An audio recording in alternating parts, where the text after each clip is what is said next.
Diascofo, le miroir du football de la diaspora congolaise.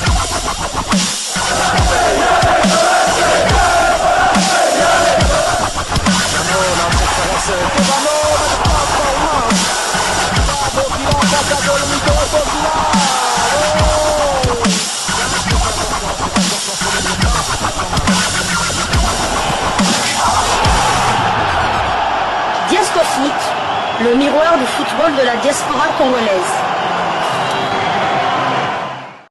C'est l'heure de partager avec vous quelques news que nous avons pu récolter pour vous, des news concernant certains de nos internationaux ou des binationaux qui se sont illustrés dans leurs clubs respectifs.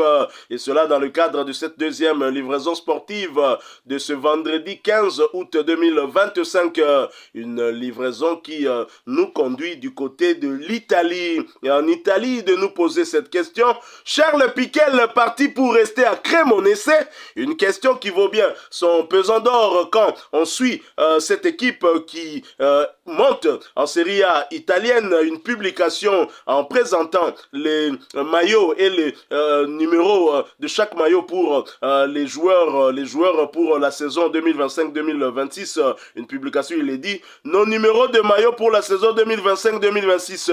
Et parmi ces numéros, nous retrouvons bien l'international congolais Charles Piquel, lui qui était en froid avec son équipe, avec sa direction. Est-ce que Charles Piquel finalement accepte de rester, de continuer avec cette équipe de Cremonese? Visiblement oui. Charles Piquel change de dossard. Il portera désormais le dossard numéro 10. Lui qui portait le dossard numéro 6 lors des saisons précédentes. Quant à Warren Bondo, lui portera le dossard 38. Ça, c'est un signe que Charles Piquel fait partie de l'effectif de Cremonese pour la saison 2025-2028. Et est-ce la même lecture que vous faites par rapport à l'international congolais? On s'inquiétait un peu par rapport à sa situation, lui qui était en instance de départ, mais finalement son club publie le numéro de maillot. Charles Piquel, on lui donne le numéro 10. Est-ce plus de responsabilité? Est-ce un changement de statut aussi dans cette équipe? Attendons le championnat italien qui débute, je pense, ce week-end. Charles Piquet qui avait été mis de côté lors du stage de préparation d'avant-saison. Il s'était même plaint sur Instagram. Maintenant, là, voir que son équipe, son club lui octroie le numéro 10 cette saison. Donc moi, j'attends un peu de voir. Mais c'est vrai que pour le moment, il n'y a pas vraiment de rumeur de transfert le concernant. 10e match. Comme on le dit ici, Charles Piquel a commis 10e match. Et dans une autre publication un peu plus tôt, Cremonese, avec quelques clichés, publié ceci. Premier jour en gris et rouge pour Warren Bondo. Warren Bondo qui a rejoint Cremonese en prêt, en provenance du Milan AC. Je pensais peut-être que c'était en prévision d'un éventuel départ de Charles Piquel, mais visiblement Bondo qui va porter le dossard 38 va jouer aux côtés de Charles Piquel. S'il joue ensemble, en tout cas, ce sera aussi une configuration qu'on pourrait retrouver dans la tanière avec Sébastien Desabre dans l'avenir, où Warren Bondo pourrait aller renforcer les Diables Rouges du Congo-Brazzaville. Voilà donc. Et toujours en ce qui concerne le mercato, apparemment, ça va bouger pour un autre international congolais, Yohan Wissa. Newcastle United Times, cette page Facebook qui nous alimente souvent en informations concernant le Léopard, a publié il y a quelques 4 heures, ceci. Fabrizio Romano, Newcastle prévoit maintenant d'avancer avec Yohan Wissa le plus tôt possible après que Brentford ait accepté l'accord de Ouattara. Ouattara va signer à Brentford dans les 24 heures prochaines. Wissa même pas avec l'équipe ce week-end car il veut seulement partir. Priorité claire à Newcastle. Donc voilà, Yohan Wissa qui cette fois-ci pourrait partir puisque l'une des conditions de Brentford pour libérer le joueur au-delà des conditions financière, c'était justement de trouver un remplaçant, mais avec l'arrivée de Ouattara Dango, c'est maintenant chose faite et ce qui pourrait ouvrir la voie à un départ de Yohan Wissa. Newcastle United encore avait publié un peu plus tôt ceci. Plusieurs sources affirment qu'un accord verbal a été conclu entre Bournemouth et Brentford pour Dango Ouattara. Yohan Wissa arrive alors 3 points. Voilà donc. Au niveau de Newcastle, visiblement, on espère toujours recruter Yohan Wissa. Est-ce que vous pensez aussi qu'avec l'arrivée de Dango Ouattara, ça ouvre la voie à ce départ tant attendu de Yohan Wissa du côté de Newcastle? Tout à fait, tout à fait. Donc, c'était la condition sine qua non. Il y avait Newcastle, Brentford avait deux lapins dans son chapeau. Il y avait Arnold Kalimwendo, le binational franco-congolais qui évolue du côté de Rennes, et Dango qui vient de Bournemouth, toujours en première ligue. Et Dango a signé, donc la voie est libre maintenant pour un transfert de Johan Wissa du côté de Newcastle. Newcastle peut-être attend aussi de libérer officiellement le Suédois Alexander Isak, et si il finalise le dossier de Wissa, donc Wissa sera bientôt Magpies. Tout à fait, c'est ce que nous attendons. Hein. Jouer un fois bête en équipe au Yalingi, hein, c'est comme ça. Mais ne surtout pas faire comme Diakana Marzouk qui signe dans 4 grands clubs du pays. Donc 20 ans déjà il a signé.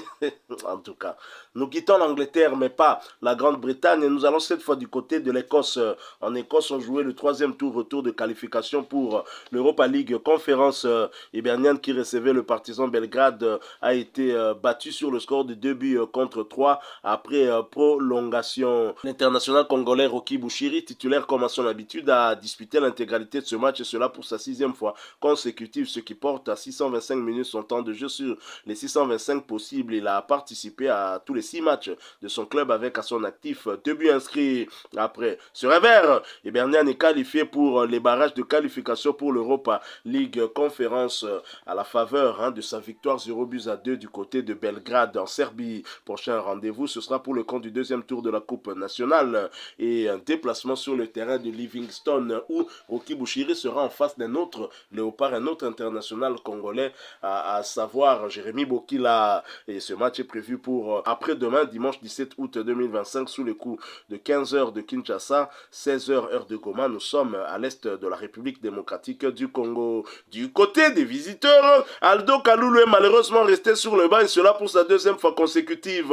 Son temps de jeu stagne donc à 294 minutes sur les 922 minutes possibles. Kaloulou a participé à 6 des 9 matchs avec son club. Prochain rendez-vous pour le Partizan Belgrade et l'international congolais, ce sera pour le compte de la 4e journée de la Yélène Super League, championnat serbe de première division, et la réception du FK IMT Belgrade. Ce match aura lieu après-demain, dimanche 17 août 2025, sous le coup de 18h30 de Kinshasa, 19h30 heure de Goma. Nous sommes à l'est de la République démocratique du Congo. Quittons l'Écosse, allons cette fois du côté de la Pologne.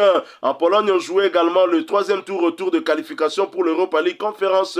Jagiellonia Bialystok qui recevait Silkeborg IF à fait jeu égal dans un match qui s'est soldé sur le score de 2 buts partout. L'international congolais Afimi Kopouloulou n'était pas sur la feuille de ce match. Son temps de jeu stagne à 391 minutes sur les 665 minutes possibles. Il a participé à 6 de 7 matchs avec son club, avec à son actif 5 buts inscrits. Après ce nul, Jagiellonia Bialystok est qualifié pour les barrages de qualification pour l'Europa League Conférence. Prochain rendez-vous, ce sera pour le compte de la 4e journée du championnat polonais de première division, et un déplacement sur le terrain de Radomiak Radom sous le coup le dimanche prochain 17 août 2025 sous le coup de 16h30 de Kinshasa, 17h30 heure de Bukavu. Nous sommes à l'est de la République démocratique du Congo. Toujours en Pologne, on jouait le 3e retour de qualification pour l'Europa League.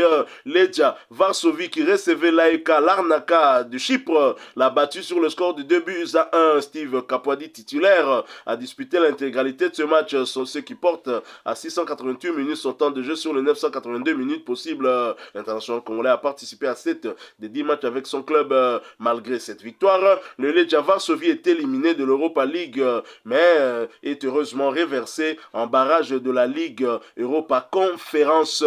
Il faut dire qu'ils ont été étriés à l'aller du côté de Chypre sur le score de 4 buts à 1, même si au retour ils menaient 2 buts à 0. Ils ont concédé un but, et ce qui a empêché en tout cas qu'ils puissent réussir leur remontade. Il suffisait de mettre un 3e but remporté 3-0 pour jouer les prolongations, espérer peut-être arracher la qualification. Prochain rendez-vous, ce sera en championnat polonais de première division pour le compte de la 4e journée, et un déplacement sur le terrain de Wisła Płock. Ce match aura lieu le dimanche 17 août prochain sous les coups de 19h15 de Kinshasa, 20h15 heure de Bukavu. Nous sommes à l'est de la République démocratique du Congo. Quittons l'Europe, descendons un peu plus bas en Afrique, en Égypte. En Égypte, on jouait la 2e journée de la première première ligue égyptienne.